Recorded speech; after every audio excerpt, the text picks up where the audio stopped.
نستعينه ونستغفره ونعوذ بالله من شرور أنفسنا ومن سيئات أعمالنا من يهده الله فلا مضل له ومن يضلل فلا هادي له وأشهد أن لا إله إلا الله وحده لا شريك له وأشهد أن محمدًا عبده ورسوله أما بعد فإن خير الحديث كتاب الله وخير الهدي هدي محمد صلى الله عليه وسلم وشر الأمور محدثاتها وكل محدثة بدعة وكل بدعة ضلالة وكل ضلالة في النار.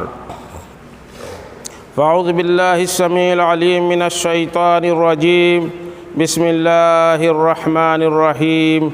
يا أيها الذين آمنوا اتقوا الله حق تقاته ولا تموتن إلا وأنتم مسلمون. يا أيها الناس اتقوا ربكم الذي خلقكم من نفس واحدة وخلق منها زوجها وبث منهما رجالا كثيرا ونساء واتقوا الله الذي تساءلون به والأرحام إن الله كان عليكم رقيبا. يا أيها الذين آمنوا اتقوا الله وقولوا قولا سديدا يصلح لكم أعمالكم ويغفر لكم ذنوبكم ومن يطع الله ورسوله فقد فاز فوزا عظيما.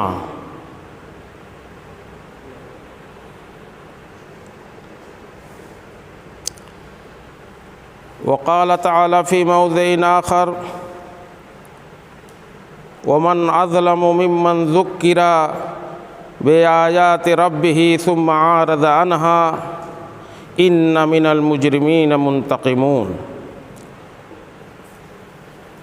وعن عبد الله بن عباس رضي الله عنهما قال: قال النبي صلى الله عليه وسلم: بني الإسلام على خمس: شهادة أن لا إله إلا الله وأن محمدا رسول الله وإقام الصلاة وإيتاء الزكاة وصوم رمضان والحج. حاضرین جمعہ،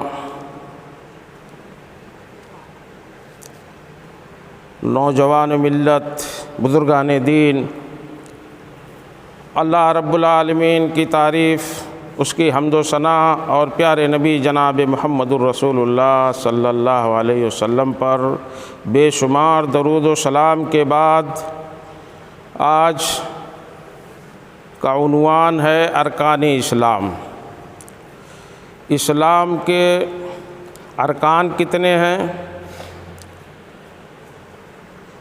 میں آج کا خطبہ کسی اور عنوان پر، کسی اور ٹاپک پر دینے والا تھا، مگر ہم لوگ یہیں مسجد میں بیٹھے ہوئے تھے نماز پڑھ کے. اللہ رب العالمین جزائے خیر دے حمید الدین بھائی کو. انہوں نے مجھ سے کہا کہ شیخ اسلام کے بنیادی چیزوں پر خطبہ دیں، اس لیے کہ لوگوں میں بڑی جہالت ہے. اسلام کی بنیادی چیزیں تک ہمارے سماج میں ہمارے لوگوں کو معلوم نہیں ہے. اور پھر ایک اور تعجب کی بات یہ ہوئی کہ رات میں عشاء کے بعد ایک عربی نیوز چینل سن رہا تھا، دیکھ رہا تھا. وہ سروے کر رہا تھا، لوگوں سے پوچھ رہا تھا. عرب کے لوگ تھے، عرب ممالک کے لوگ تھے. غالباً مجھے وہ تصویر حرم کے قریب کی لگ رہی تھی، کیونکہ اس میں عرب کے سعودی لوگ بھی تھے، مصر کے تھے اور دوسرے ملکوں کے عربی زبان کے جانکار لوگ تھے. ان سے جب رپورٹر پوچھ رہا تھا کہ دین کے کتنے ارکان ہیں، دین کے کتنے ارکان ہیں، تو بعض تو الحمدللہ متدین قسم کے لوگ تھے، جانکار لوگ تھے. سارے لوگ جاہل ہو جائیں گے، دین نہیں جانیں گے، تو دین کو سکھانے والا بتانے والا کون ہوگا؟ بہت سے لوگوں نے الحمدللہ پانچوں رکن کا ذکر کیا، بڑی ہی خوبی کے ساتھ گنا دیا۔ کچھ ایسے لوگ تھے جو بغلیں جھانک رہے تھے، 2 گنایا، کسی نے 3 گنایا، نماز، روزہ، زکوٰۃ، اس کے بعد ادھر ادھر دیکھ رہے ہیں۔ کچھ نے ایک جو سب سے پہلا رکن ہے کلمہ لا الہ الا اللہ کی شہادت اور محمد الرسول اللہ صلی اللہ علیہ وسلم کی شہادتین ہی کو چھوڑ دیا، پہلا رکن۔ کئی ایسے لوگ تھے جنہوں نے 4 کو گنایا، روزہ، نماز، حج، زکوٰۃ، اب 5ویں ایک باری آ رہی ہے تو وہ ادھر ادھر دیکھ رہے ہیں۔ اس قدر کا جہل ہے مسلمانوں میں، یہ دیکھ کر کے میں اور زیادہ بے چین ہوا، اور میں نے آج انتخاب کیا کہ آج کا خطبہ ارکان اسلام پر ہوگا۔ میرے عزیزوں اور میرے دوستو، ابھی اللہ کے نبی جناب محمد الرسول اللہ صلی اللہ علیہ وسلم کی ایک حدیث بیان کی گئی ہے، بخاری اور مسلم کی حدیث ہے، متفق علیہ حدیث ہے۔ عبداللہ ابن عمر رضی اللہ عنہما راوی ہیں، وہ فرماتے ہیں کہ میں نے اللہ کے نبی جناب محمد الرسول اللہ صلی اللہ علیہ وسلم کو فرماتے ہوئے سنا کہ اسلام کی بنیاد 5 چیزوں پر ہے۔ بنی الاسلام علی 5، اسلام کی بنیاد 5 چیزوں پہ رکھی گئی ہے۔ سب سے پہلے شہادت اللہ الہ الا اللہ وان محمدً رسول اللہ، اسے شہادتین کہا جاتا ہے۔ یعنی یہ کہ انسان مسلمان گواہی دے، پہلا رکن یہ ہے کہ اللہ کے سوا کوئی معبود برحق نہیں ہے اور محمد صلی اللہ علیہ وسلم اللہ کے رسول ہیں، یہ پہلا رکن ہے۔ غور سے سنیے، مسلمان اگر ہم ہیں تو ہمیں بنیادی چیزیں معلوم نہیں ہیں، یہ تعجب کی بات ہے، اور یہ چلو بھر پانی میں ڈوب مرنے کی بات ہے۔ تو پہلا رکن اسلام کا شہادتین ہے، یہ گواہی دینا کہ اللہ کے سوا کوئی معبود برحق نہیں اور اللہ کے نبی جناب محمد رسول اللہ صلی اللہ علیہ وسلم اللہ کے رسول ہیں۔ دوسرا رکن ہے اقام الصلاۃ، نماز قائم کرنا، اور تیسرا رکن ہے زکوٰۃ دینا۔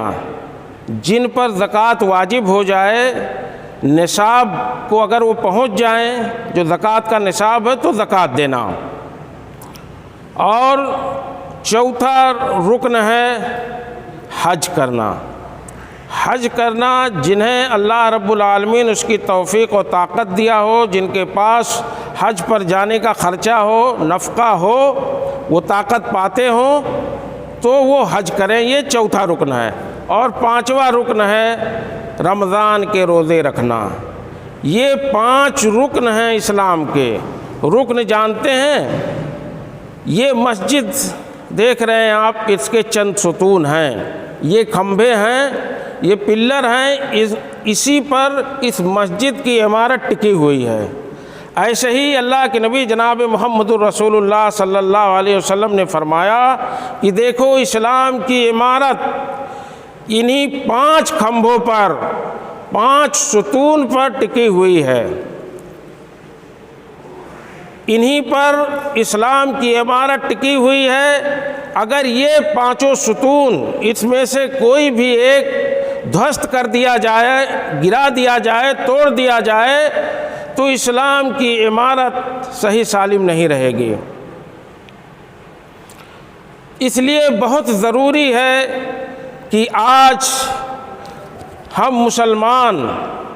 مسلمان کہلاتے ہیں، لیکن ہمیں یہ نہیں پتہ، جیسا کہ میں نے ابھی ذکر کیا کہ عرب کے لوگوں سے ٹی وی رپورٹر پوچھ رہا ہے کہ اسلام کے 5 رکن کون ہیں؟ کچھ ہی لوگ ایسے تھے جنہوں نے 5 ارکان کو گنایا، اور بہت سارے ایسے تھے جنہوں نے 2 گنایا، کسی نے 3 اور کوئی 4 گنایا۔ پہلا رکن ہی غائب کر دیا، جو سب سے افضل ترین رکن ہے، جو سب سے پہلا رکن ہے اسلام کا، اسی کو غائب کر دیے۔ اس لیے میں کہتا ہوں کہ اسلام کی عمارت انہی 5 ارکان پر ٹکی ہوئی ہے۔ یہ بنیادی چیزیں ہیں مسلمانوں یاد کرنے کی اور عمل کرنے کی۔ اگر یاد رکھیں کہ ان چیزوں کو اگر ہم نہیں یاد رکھتے، ان پر عمل نہیں کرتے، تو اسلام ہی سے ہم خارج ہو جائیں گے۔ اگر کوئی اس کا انکار کر دے، کوئی اس پر ایمان نہ رکھے، کوئی اس پر عمل جان بوجھ کر کے نہ کرے، عمدن نہ کرے، اس کا انکار کرے، تو پھر وہ اسلام ہی میں باقی نہیں رہتا، اس کی ایمان سلامت نہیں رہتی۔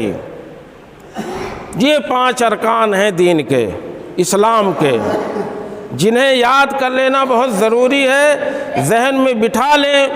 ابھی ہمارے سامنے جتنے لوگ ہیں اس مسجد میں، وہ اپنے گریبان میں جھانکیں اور وہ خود اپنے آپ کا جائزہ لیں کہ کیا انہیں یہ 5 ارکان موجود ہیں، یاد ہیں؟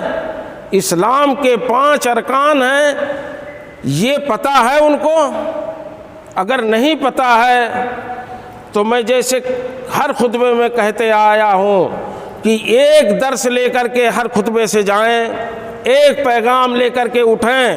آج کا پیغام یہی ہوگا، آج کے خطبے کا، کہ ہم یہ 5 رکن، یہ 5 ارکان دین کے جو ہیں، انہیں یاد کر لیں، انہیں ازبر کر لیں، اور ان کو اپنی ان کے تقاضوں کے مطابق ہم عمل کریں۔ 5 ارکان دین کے یاد کر لیں، کان کھول کر کے سن لیں کہ پہلا رکن شہادتین ہے، اس بات کی گواہی دینا کہ اللہ کے سوا کوئی معبود برحق نہیں اور محمد صلی اللہ علیہ وسلم اللہ کے رسول ہیں۔ یہ پہلا رکن ہے، غور سے سنیے، اور آج کا یہی پیغام ہے کہ یہ 5 رکن یاد کر کے جائیں۔ یہ دین کی بنیادی باتیں ہیں، یہ 3 کے ستون ہیں اسلام کے۔ ان 5 کھمبوں اور ستون کے بغیر اسلام کی عمارت ٹک نہیں سکتی، برقرار نہیں رہ سکتی۔ اس لیے ضروری ہے کہ یہ پہلا رکن میں گنا رہا تھا کہ شہادتین۔ دوسرا رکن اقام الصلاۃ، نماز قائم کرنا۔ تیسرا رکن یاد کرتے جائیں ساتھ میں، ایتاء الزکوٰۃ، اگر نصاب کو پہنچ گئے، اللہ نے مال دیا ہے تو زکوٰۃ ادا کرنا۔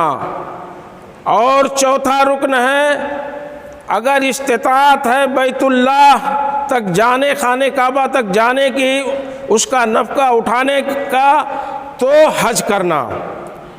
یہ رکن ہے اسلام کا چوتھا۔ اور 5واں رکن ہے رمضان کے روزے رکھنا۔ ان 5 اراکین کو، رکن کو آج یاد کر لیں، آج کا پیغام یہی ہے۔ اور اب آتے ہیں پہلے رکن پر۔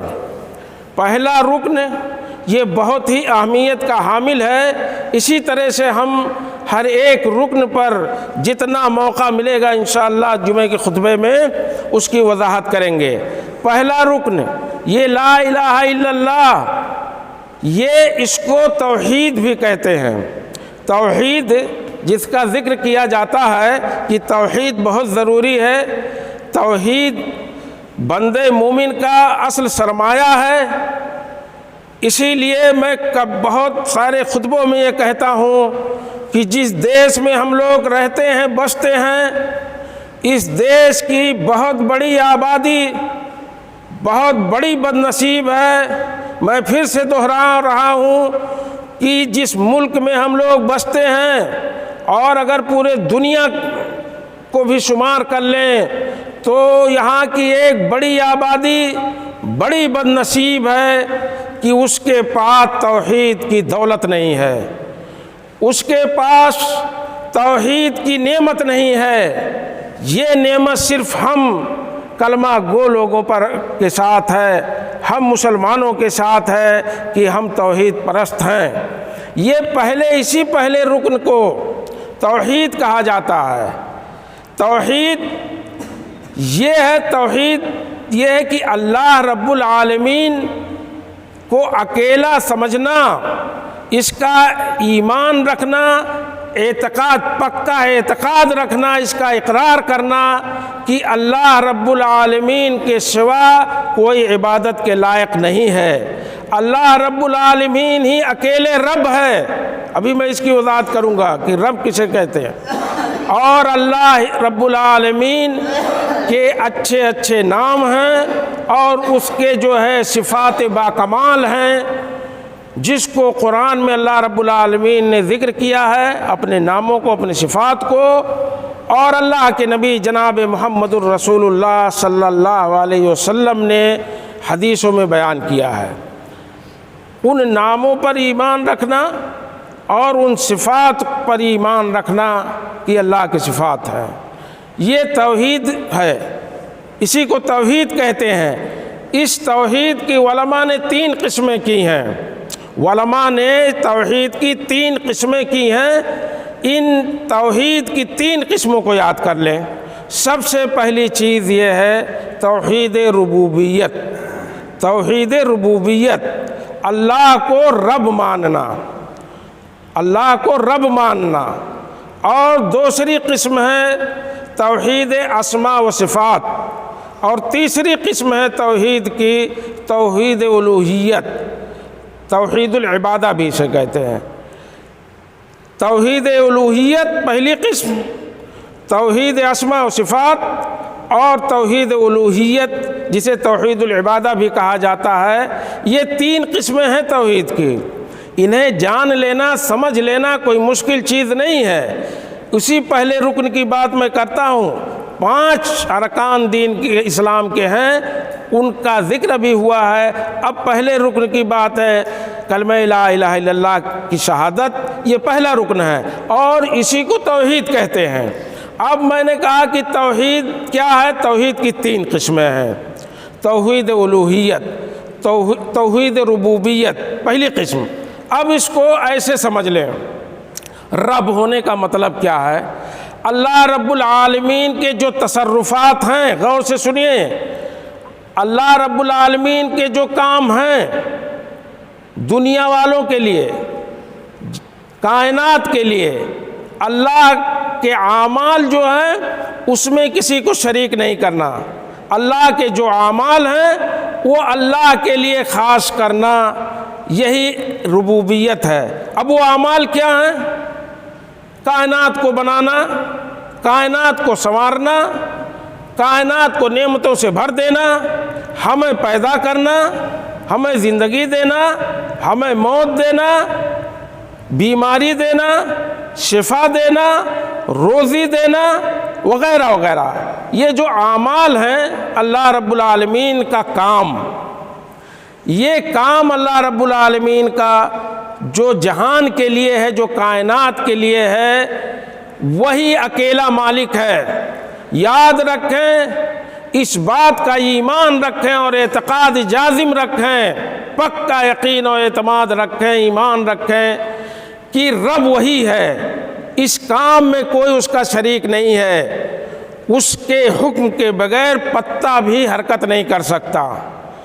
تو ربوبیت صاف بات، ایسے ہی موٹے موٹے سمجھ لیجئے کہ جو رب کے اعمال ہیں، اللہ کے اعمال ہیں، اس میں کوئی شریک نہیں ہو سکتا اس کا، یہی ربوبیت ہے۔ مارنے والا، جلانے والا، روزی دینے والا، کائنات کو سنوارنے والا، کائنات میں تدبیر کرنے والا، تصرف کرنے والا کوئی دوسری طاقت نہیں ہے، یہ ہے ربوبیت۔ تو پہلی قسم سمجھ گئے کہ اللہ کا کام، اللہ کا کام جو بندوں کے لیے، جو کائنات کے لیے ہے، اس میں کوئی شریک نہیں۔ اب دیکھیے دوسری قسم جسے توحید الوہیت کہہ لیجئے۔ اب ہمارا کام، بندوں کا کام، پہلے تو اللہ کا کام، وہ ربوبیت ہو گیا، توحید ربوبیت بہت آسان ہے سمجھنا، اسی طرح سمجھے، اللہ کا کام، اس میں اس کا کوئی شریک نہیں ہو سکتا۔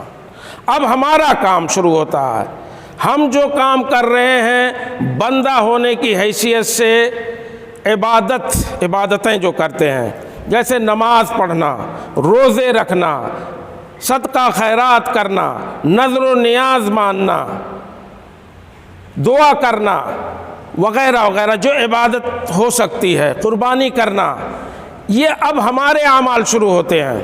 تو ہمارے اعمال میں کہ کوئی شریک نہ ہو، یہ ہمارے اعمال، رب کے جو اعمال تھے، جو رب کا کام تھا، اس میں کسی کی حیثیت نہیں ہے ذرہ برابر کی دخل اندازی کر سکے، یہ ایمان رکھنا اور یہ ربوبیت ہے۔ اور ہمارے جو اعمال ہیں، جو ہم عبادتیں کرتے ہیں، اس میں کسی کو شریک نہ کرنا، وہی اللہ رب العالمین اکیلے عبادت کے لائق ہے، وہی حق ہے، اسی کی عبادت حق ہے، کوئی دوسرا عبادت کے لائق نہیں ہے۔ تو پہلا اللہ کا کام، اس میں ایک شریک نہ کرنا، اس میں کوئی ساجی نہیں ہو سکتا، اکیلے اللہ رب العالمین کائنات کو چلا رہا ہے، تدبیر کر رہا ہے، وہ ربوبیت ہو، توحید ربوبیت۔ اب توحید الوہیت یعنی الہ ماننا، جسے توحید العبادہ بھی کہا جاتا ہے، توحید عبادت یعنی ہماری عبادتیں، ہمارا کام یہ کسی اور کے لیے نہ ہو، صرف اللہ رب العالمین کے لیے ہو عبادت، اس میں کسی کو شریک نہ کریں۔ یہ دوسری قسم ہوئی توحید کی۔ اور تیسری قسم اسماء و صفات ہیں، اللہ کے اچھے اچھے نام، ہاں، الرحمن، الرحیم،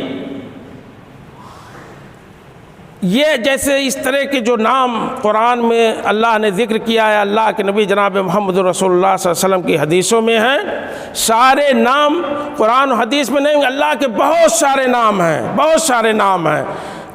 کچھ کا تذکرہ قرآن و حدیث میں ہے، 113 یا 14 اسماء ہیں، اللہ کے نام ہیں، جن کا ذکر قرآن و حدیث میں ملتا ہے۔ اس کے علاوہ بھی اللہ رب العالمین کے بہت سارے نام ہیں جو ہم کو پتہ نہیں ہے۔ تو اللہ کے اسماء جو نام ہیں اور جو اللہ کے صفات ہیں، جو اللہ کی صفتیں ہیں، جیسے قرآن میں اللہ رب العالمین نے فرمایا لیسا کمثلہ شیء وہو السمیع البصیر، لیسا کمثلہ شیء، اللہ کی طرح سے کوئی نہیں ہے، اور وہ سمیع ہے، سننے والا ہے، اور وہ دیکھنے والا ہے۔ اب اللہ رب العالمین دیکھنے والا ہے تو پتہ چلا سمیع بھی ہے اور بصیر بھی ہے۔ تو اللہ رب العالمین سننے والا اور دیکھنے والا ہے، تو اللہ رب العالمین سنتا ہے، اس کے کان ہیں، صفت یہ ثابت کرنا، اور اللہ کے آنکھ ہیں۔ اب اس کو تشبیہ نہ دیا جائے کہ ہمارے آنکھ کی طرح سے اللہ کے آنکھ ہیں، ہمارے کانوں کی طرح سے اللہ کے کان ہیں، نہیں، تشبیہ سے پرے، تشبیہ نہیں ہو، جیسے اس کی شان کے لائق اور زیبا ہے، جیسے اس کے شایان شان ہے، ویسے اس کے آنکھ ہیں اور اس کے کان ہیں۔ تو جو صفتیں ہیں اس کو کسی سے تشبیہ نہیں دیا جا سکتا۔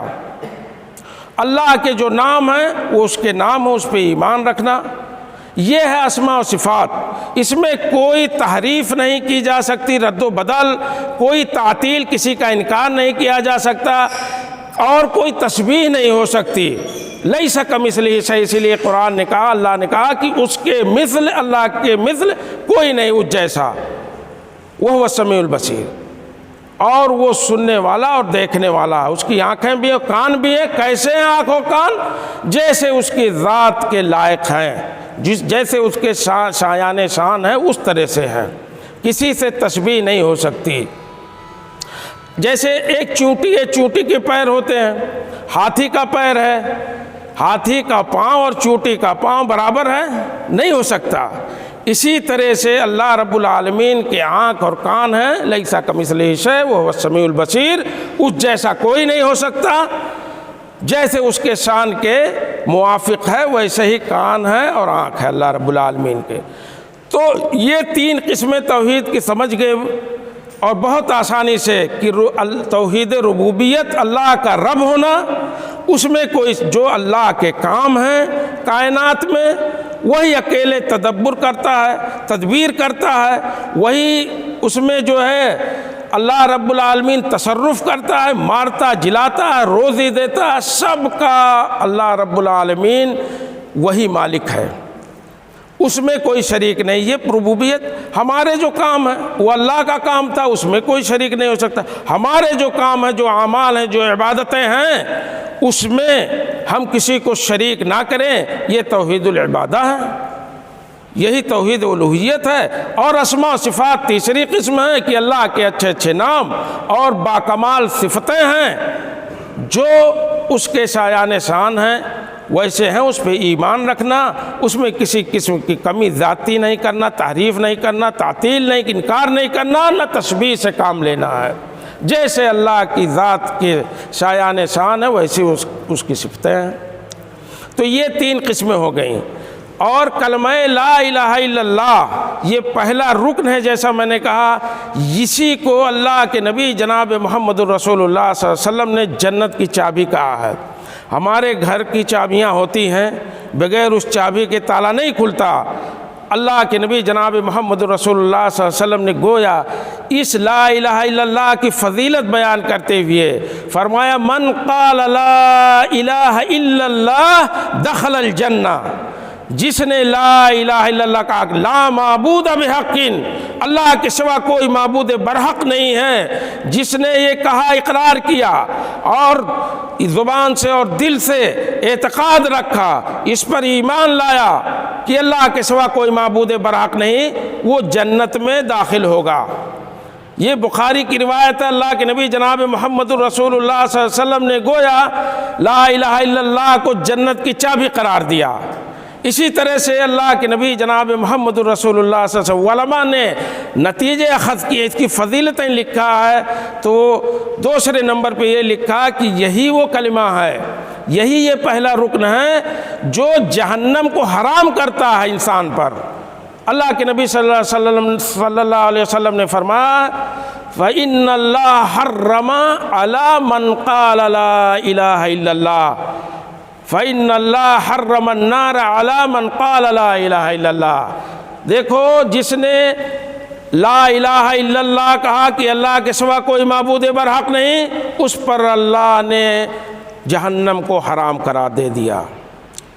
تو یہ دوسری فضیلت اس کی یہ ہے کہ یہ لا الہ الا اللہ جنت کو کی چابی، جنت کے دروازے کھولتا ہے، اور دوسری فضیلت یہ ہے کہ جہنم حرام ہو جاتی ہے اس بندے پر جو اس لا الہ الا اللہ کا اقرار کرے، ایمان کرے اور اس کے تقاضوں کے مطابق عمل کرے۔ اور تیسری خصوصیت یہ ہے اس کی کہ یہ کلمہ لا الہ الا اللہ، اسی کی وجہ سے انبیاء اور رسولوں کو دنیا میں بھیجا جاتا رہا ہے۔ اس کی فضیلت یہ ہے، اس رکن کی پہلے اور اس کلمہ لا الہ الا اللہ کی، کہ جتنے انبیاء دنیا میں آئے اسی کی ترویج اور اسی کی اشاعت کے لیے دنیا میں بھیجے گئے۔ کیونکہ جب وہ آئے تو اپنے مشن کی جب شروعات کیا تو انہوں نے اپنی قوم میں یہ اعلان کیا، یا قوم اعبدوا اللہ ما لکم من الہ غیرہ، اے میرے قوم کے لوگ دیکھو، تم اللہ کی اکیلے عبادت کرو، اس کے سوا کوئی معبود برحق نہیں ہے۔ یہی تو اللہ کے نبی جناب محمد رسول اللہ صلی اللہ علیہ وسلم نے مکے میں کیا۔ جب صفا پہاڑی پر چڑھ گئے تو یہی تو اعلان کیا تھا، گویا اسی کلمے کی ترویج و اشاعت کے لیے انبیاء بھیجے گئے۔ اللہ کے نبی صلی اللہ علیہ وسلم نے بھی قریش کے لوگوں سے یہی کہا تھا، جمع کرنے کے بعد کہا، قولوا لا الہ الا اللہ تفلحوا، کہو لا الہ الا اللہ، تم کامیاب ہو جاؤ گے دنیا و آخرت میں۔ تب وہ لوگ تو جانتے تھے، عربی لوگ تھے، کہ لا الہ الا اللہ کا مطلب ہو گیا کہ کوئی عبادت کے لائق نہیں ہے، کوئی برحق الہ نہیں ہے جس کی عبادت کی جائے، صرف اللہ کی۔ تو ابو لہب نے یہی کہا تھا، تباً لکا الہذا جمعتنا، اے محمد تم ہلاک و برباد ہو، کیا تم نے ہمیں اسی لیے اکٹھا کیا تھا کہ سارے معبودوں کو جن کو ہم نے بٹھا کے رکھا خانہ کعبہ میں، سب کو 360 اور 65 کو چھوڑ کر کے ایک معبود کی عبادت کریں؟ ایک رب کی عبادت کریں، تب بن لکا لہذا جماعتنا، تم برباد ہو کیا اسی لیے اکٹھا کیے تھے؟ ایسا نہیں ہو سکتا۔ تو پتہ چلا کہ سارے انبیاء کو بھیجنے کا مقصد یہی کلمہ لا الہ الا اللہ تھا۔ اس کی یہ فضیلت ہے کہ اسی کی وجہ سے انبیاء کو بھیجا گیا۔ چوتھی اس کی فضیلت یہ ہے کہ یہ کلمہ لا الہ الا اللہ کا اللہ کے نبی جناب محمد رسول اللہ صلی اللہ علیہ وسلم نے فرمایا کہ الایمان بضع و سبعون شعبہ، اعلیٰ لا الہ الا اللہ و ادناہ اماطۃ الاذی عن الطریق۔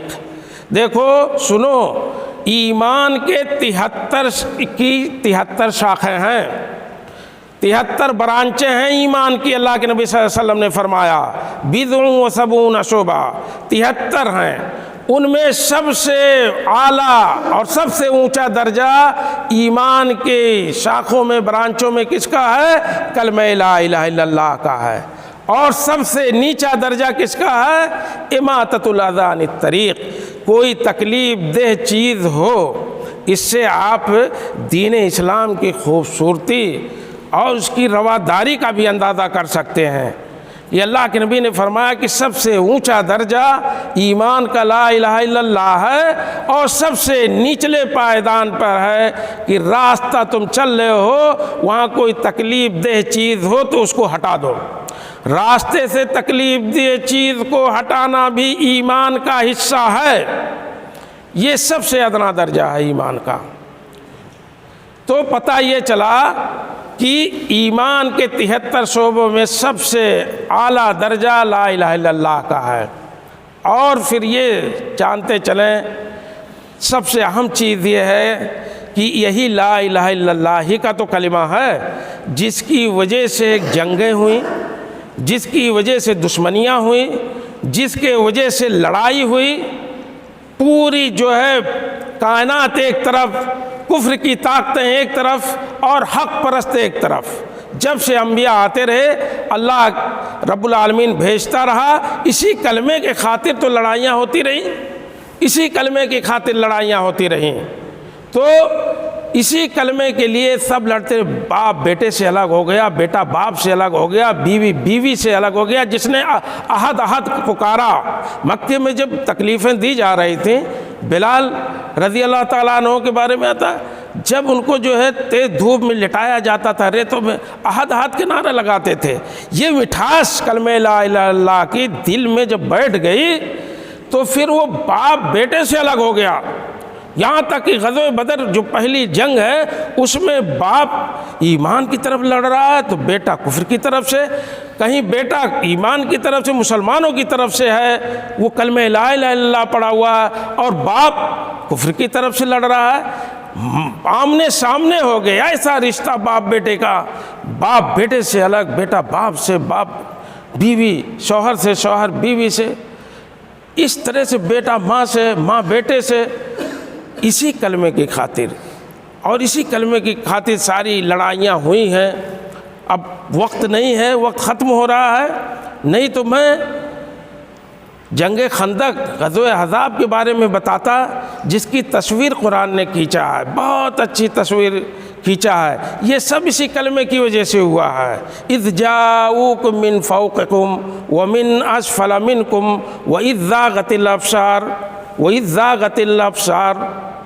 یہ نقشہ قرآن نے کھینچا ہے کہ دیکھو جب کفر کی طاقتیں تمہارے اوپر سے آ رہی تھیں، یعنی مکے والے آ رہے تھے، ابو سفیان اس کی کمانڈنگ کر رہا تھا، اور تمہارے نیچے سے بھی کفر کی طاقتیں آ رہی تھیں، وہ چاہے بنی غطفان کے لوگ ہوں، قبیلے بنی غطفان کے، اور بنی حوازن کے لوگ تھے، یہودیوں کے بنی نذیر کے لوگ خیبر سے آ رہے تھے، انہوں نے تو ابھارا تھا سب کو، جس کے نتیجے میں غزوہ احزاب ہوا۔ 10,000 کی تعداد میں کفر کی طاقتیں مکہ مدینے کو گھیر لیتی ہے۔